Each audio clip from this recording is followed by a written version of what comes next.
Hello and welcome to the Wire Talks. I'm Sidharth Bhatia.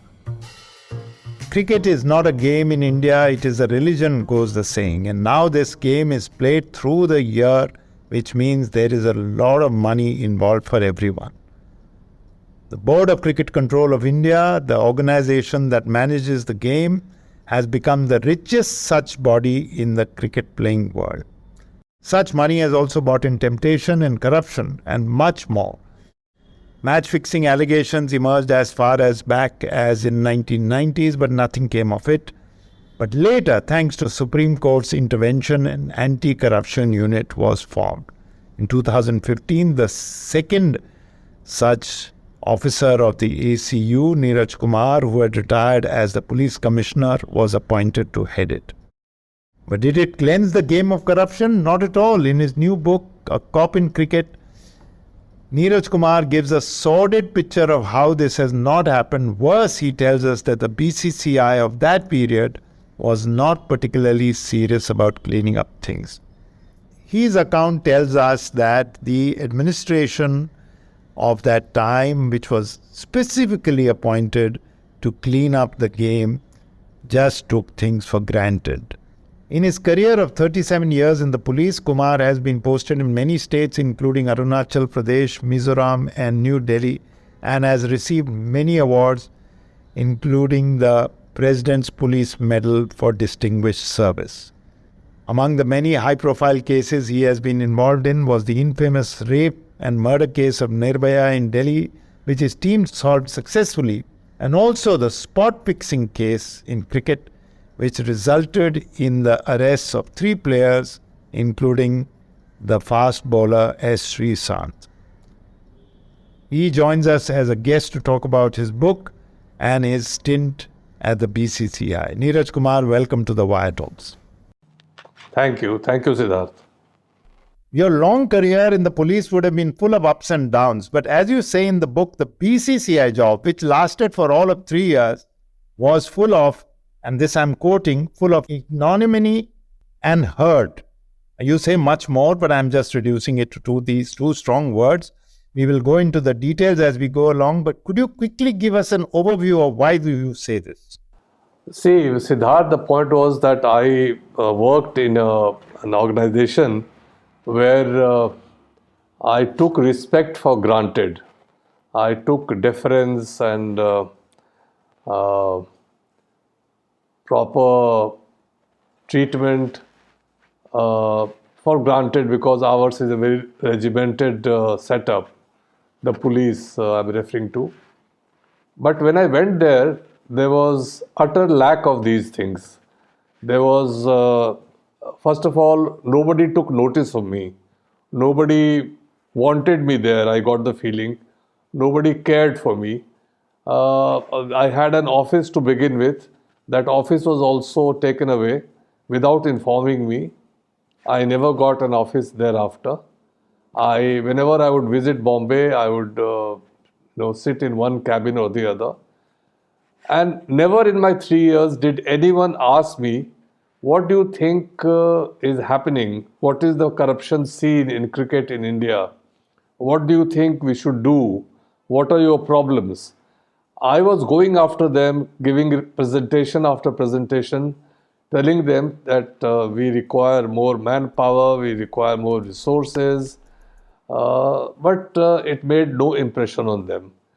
It became very clear to me that they are not interested. It was just a box that they had ticked by appointing me, and that was the end of the matter.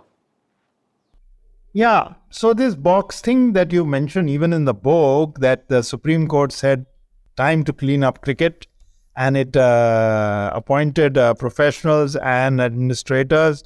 But corruption per se, which was really speaking the Supreme Court's intention, even the new administration full of an IS officer and a professional did not care to remove it or even tackle it or even, as you say, know about it. Why do you think that happened? I wish I knew. I mean, the whole thing, the entire Supreme Court intervention originated from the 2013 spot fixing case. That was the starting point. And yet, nobody ever mentioned the term corruption throughout my 3 years. Nobody ever talked about it.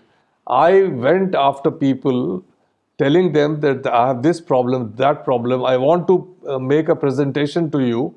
With great difficulty, I got time from them. And even when I got the time and I made a presentation as forcefully as I could, it made no impression on them at all. So that was the ignominy that I was referring to. You know, the Supreme Court also appointed a committee. I think, if I remember, there was a banker and Ramchandra Guha and Diana Edalji. All three were members of it. And the interim president was Mr. Vinod Rai, who called himself the conscience of the nation. Two of them quit, didn't they? Immediately, almost soon after the whole administration was changed. Yes, Mr. Ramchandra Guha, the famous historian, he has mentioned in his book Commonwealth of Cricket that he made several suggestions to Mr. Vinod Rai, and he found that he was not interested. The committee of administrators was not interested in his suggestions. So within months of his joining, he quit. And soon thereafter, Mr. Vikram Lime, who was the banker, he also quit. So Mr. Vinod Rai was left with just one member, Diana Edalji. Now, coming to the actual problems that you saw and that you wanted to correct, and you corrected in a sense suo moto, without any kind of encouragement by the administrators. What were the serious problems you came across? What I found was that the phenomena of private leagues had come up. Now, private leagues are that with the blessings of a state cricket association, you start a league. You may have heard of the Tamil Nadu Premier League, the Karnataka Premier League. That's right. And very soon there were many more, like the Rajwada Premier League, the Rajputana Premier League. And by then, I had a good network of informants. Most of our informants were players themselves. And they would tell us that so-and-so tournament is going on and this kind of corruption is being employed. So we would send our officers, observe what was going on, and it was clear to the naked eye that everything that was happening during the course of the private league was fixed. So I had two options, either to just keep quiet about it or to do something proactively and try to disrupt them. So during Rajputana Premier League, we involved the local police, that is the Jaipur police. They too observed the game, and they too realized that it was all a big farce that was being played out, all for the purposes of betting and fixing. So they decided to join hands with us, and we disrupted the league, arrested about 20 people, recovered a lot of cash and other material connected with the betting and fixing. And thereafter, I'm happy to report to you that a number of leagues that were planned within the country, they were abandoned. People realized that if you run an illegal league, a private league, then you are likely to get arrested. Not only will the league be stopped, you can even be arrested. That put the fear of God in them. Either they were fully abandoned, or some of them tried to shift the league overseas. Including one to Sri Lanka, if I Yes, Sri Lanka, South Africa, Bahrain, and so on and so forth. Now, we did whatever we could by informing the concerned cricket boards of those countries that this private league, which is patently corrupt, is going to happen in your place. So you should try to ensure that it doesn't happen there. And I'm happy to report to you that most of the boards responded very positively, and eventually those leagues were not held. Now, the point to be taken note of and understood is that it is possible to ensure that such leagues do not take place. And but I'm sorry to say that several years down the line, the leagues have re-emerged in one form or the other. And my fear is that each one of them is being held only for the purpose of corrupt practices. Now, correct me if I'm wrong, but if I were to look at it as a lay person, I read your book and I've heard about these leagues. And you said, I think a little while ago, that these were for the express purpose of betting and gambling. That if the state body knew that mini league was happening in their state, and there was a lot of, to put it colloquially, hanky-panky going on, surely somewhere up the line, I don't know to what extent, there must have been some kind of official knowledge. Involvement may be too strong a word, but knowledge must have been there that these things are up to no good. Yeah, is that a correct conjecture? Absolutely. It's not only that. People from the state cricket associations were the main organizers. They were the main organizers of the such leagues. The league that we disrupted, and I mentioned to you the Rajwada Premier League. I have mentioned the name of the cricket administrator from Rajasthan Cricket Association who was behind that league. So it is not only that it is with the blessings of the State Cricket Association, but organized by them, a member of that association. You are aware of the KPL, you are aware of the TNPL, where again several instances of corruption have been reported, cases registered, people arrested, and yet they are going on, and they are a big draw, as you know. But how high up does it trickle up? How high does it trickle up? The knowledge. Sky. The knowledge. I'm not saying involvement. Sky is the limit. So it's one is constrained to say as a cricket fan that all is not well with the House of Denmark. Is old style corruption, gambling, spot fixing, match fixing, etc. in danger of returning? Oh, they are already there. I mean, they are. No. Pardon my naivety. Is it already there, or is it in danger of returning? No, it is already there, very much there. How so? And it has graduated to a different level, where every ball is,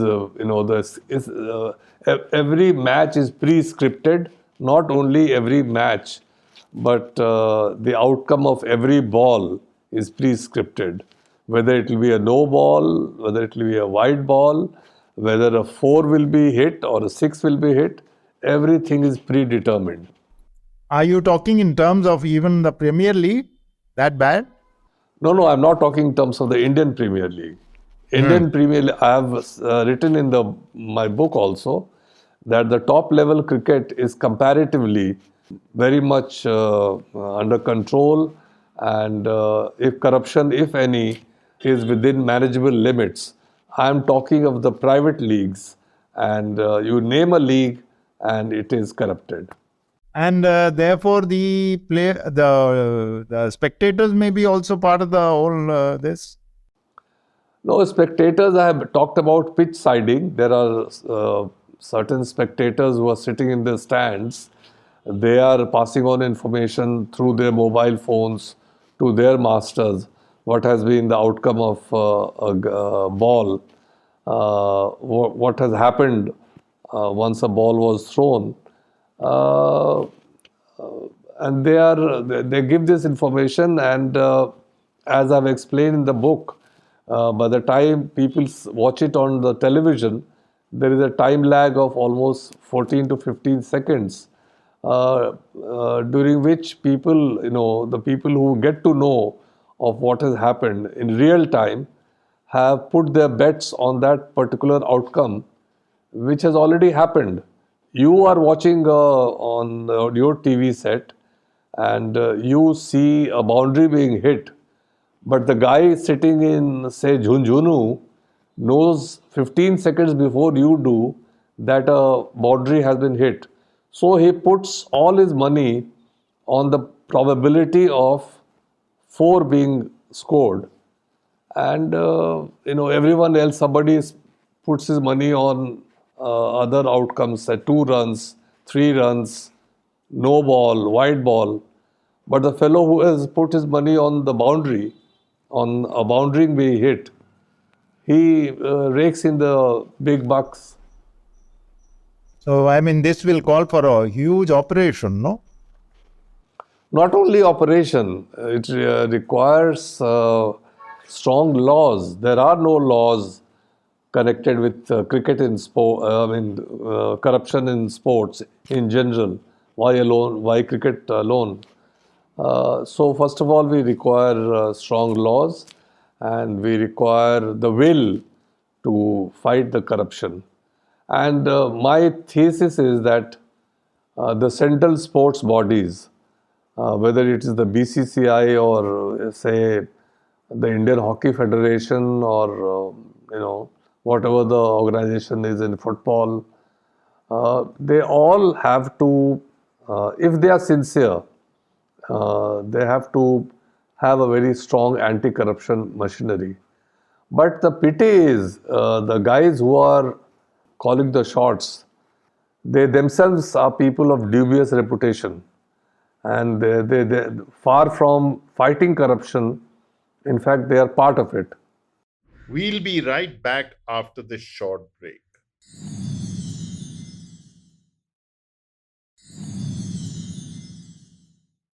Welcome back to the Wire Talks. So, Neeraj, during your tenure there, the new chairman, interim chairman, was Vinod Rai, as I said, a bureaucrat with a clean reputation. There was a new CEO, Rahul Johri, and a committee with well-known names.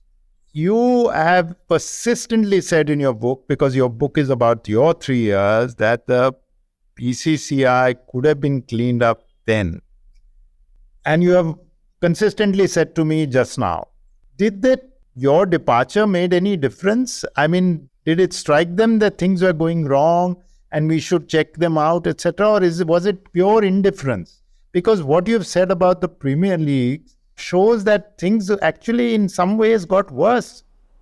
My departure made one crucial difference. All the proposals, all my ideas that I had given to them, they waited for me to leave, and lo and behold, all of them got accepted and implemented. I had asked for more manpower. The anti-corruption unit got more manpower. I had asked for proper, office space. My successor got a proper office space, and so on and so forth.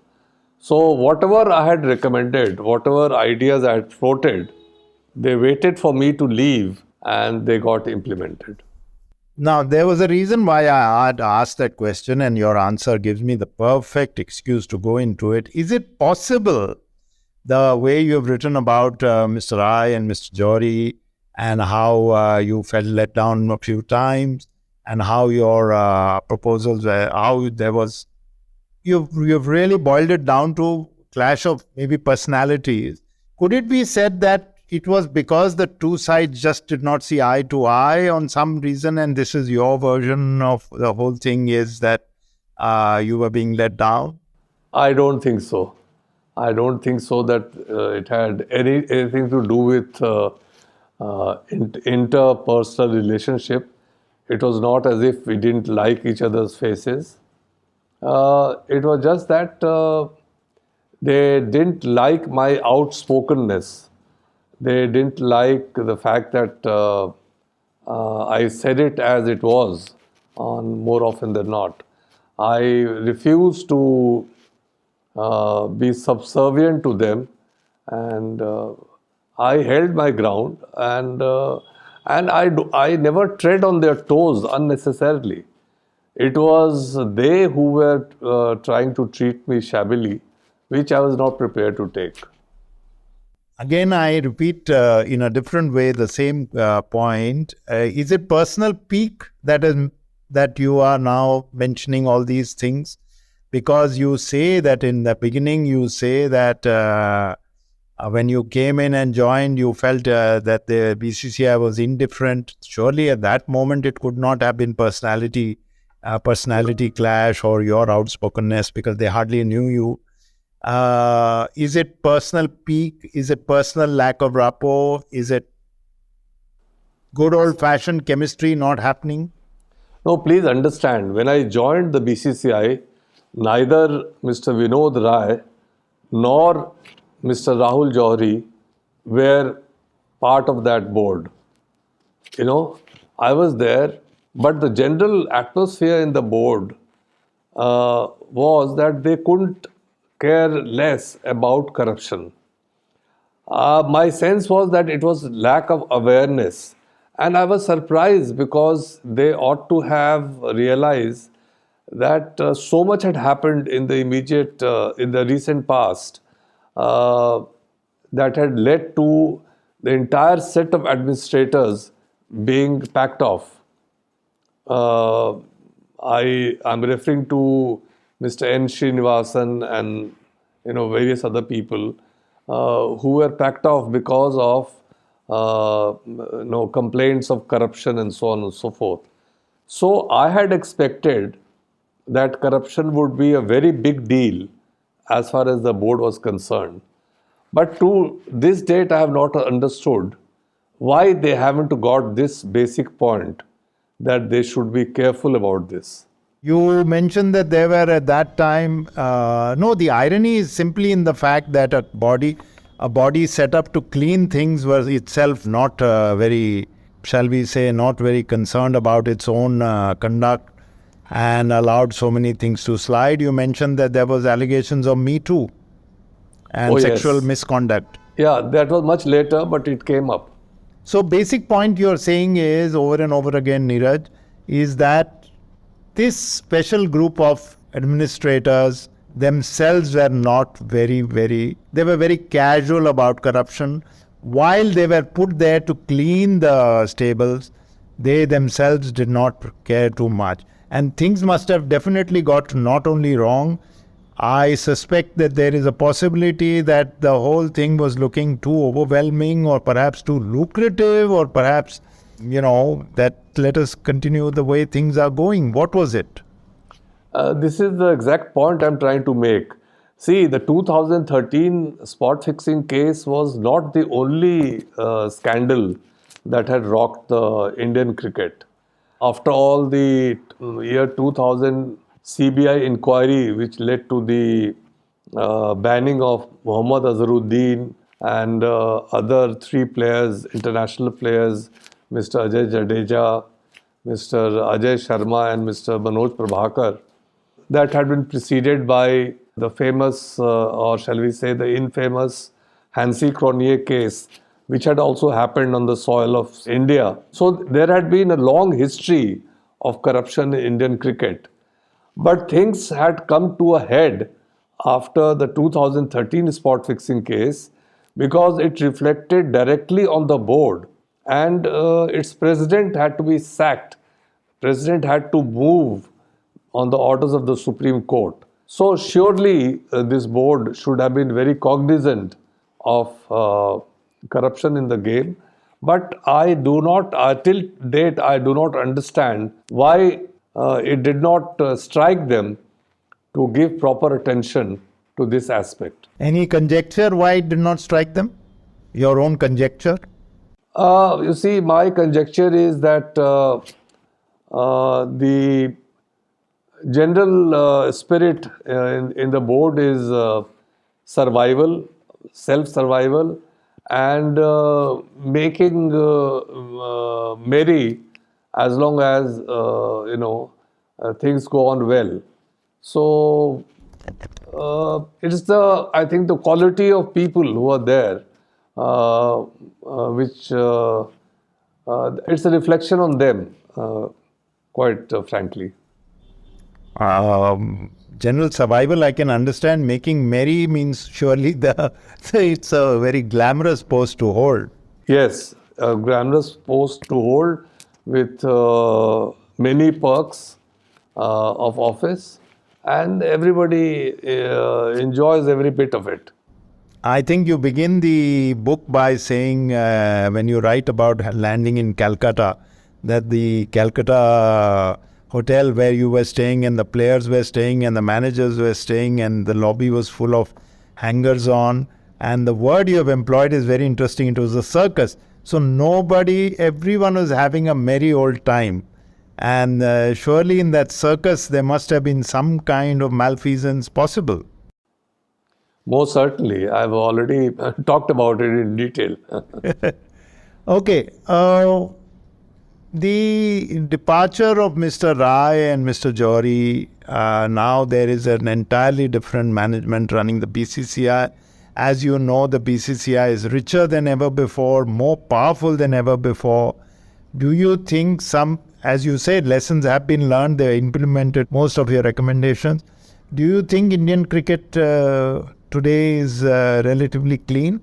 See, please understand the biggest scandals in Indian cricket, they were unearthed accidentally. That means it is not as if the police were keeping an eye on the proceedings of a game or a tournament and they came across, acts of malfeasance or acts of corruption. Police was intercepting telephones in the first case involving Hansi Cronier with regard to extortion calls coming to a businessman in Delhi. And during those interceptions, they heard the voice of Hansi Cronier and deals being fixed. Similarly, the 2013 spot fixing case, we were listening to telephone calls suspecting some terrorist activity. And there we come across talk of cricket going on. Now, just because these two, we were listening to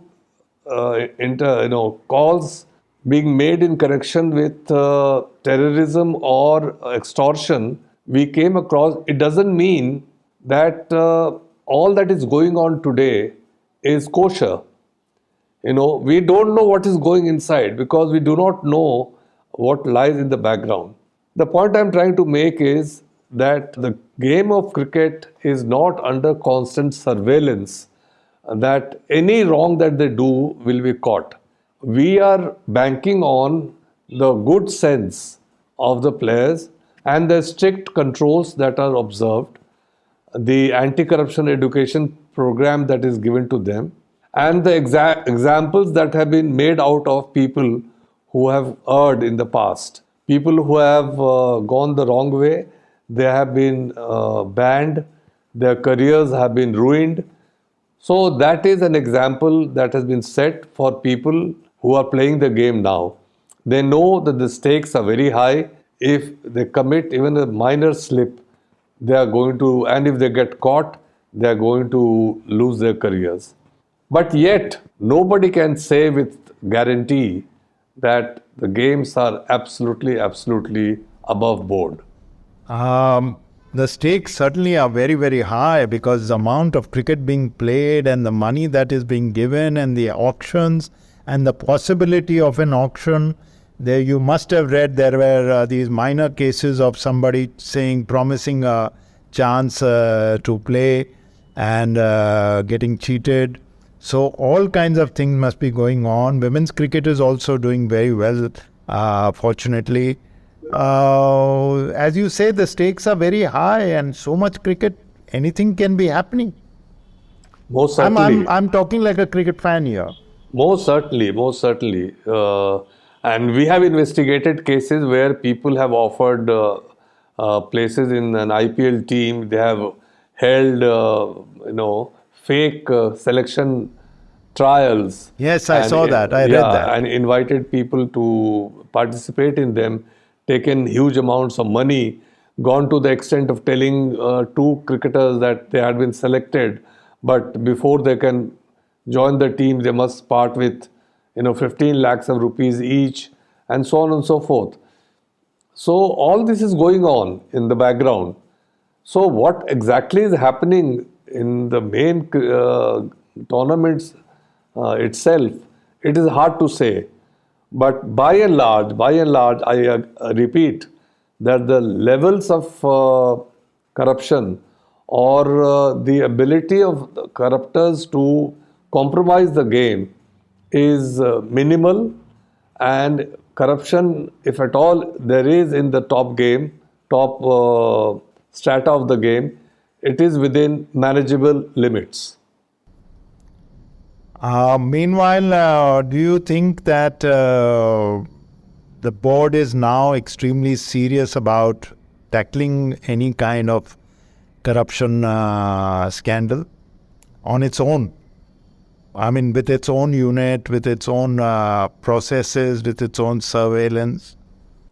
Sidharth, I have to be honest with you, I am not aware of what all they are doing at the present to fight corruption in the game. All that I know is that they have given more resources to the anti-corruption unit. That's all I know. But what exactly is happening, what steps they have taken, I'm not privy to them. Surely, as a fan and as a former chief of the ACSU, the Corruption and Security Unit, you have not lost interest in what's going on. No, I have not lost interest, but I won't be given all the information, the inside information of what is going on. Okay, so you can only hope for the best. Yes, indeed. Meanwhile, I think what my last question to you, I was saving up for the last. Neeraj Kumar, what is the feedback you have got for your book, for your advanced reviews, for the interviews you've given? What is the feedback you have got, especially from people you have specifically named?